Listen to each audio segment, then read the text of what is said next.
முதல்வர் மருந்தகத்திற்கு போதிய மருந்துகள் வழங்கப்படவில்லை என பாஜக மாநில முன்னாள் தலைவர் அண்ணாமலை குற்றம் சாட்டியுள்ளார்.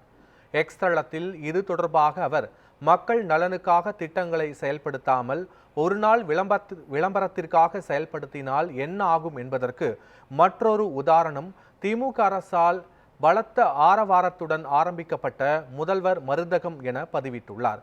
கடந்த பிப்ரவரி மாதம் தொடங்கப்பட்ட இந்த திட்டம் தொடக்கம் முதலே போதிய மருந்துகள் அரசால் வழங்கப்படவில்லை என்ற புகாருக்கு உள்ளானது என்று குறிப்பிட்டுள்ள அண்ணாமலை, பலமுறை கோரிக்கை வைத்தும் திமுக அரசு நடவடிக்கை எடுக்காததால் வாடகை, மின்சார கட்டணம் உள்ளிட்ட அடிப்படை செலவுகளை சமாளிக்க முதல்வர் மருந்தகங்களில் தற்போது மாவு விற்பனை செய்யும் நிலைக்கு மருந்தக உரிமையாளர்கள் தள்ளப்பட்டிருக்கிறார்கள் என்றும் அவர் குறிப்பிட்டுள்ளார். முதல்வர் மருந்தகங்களில் மருந்துதான் கிடைக்கவில்லை, மாவாவது கிடைக்கிறதே என்று வாங்கி செல்கின்றனர் என்றும் அண்ணாமலை கிண்டல் செய்து பதிவிட்டுள்ளார்.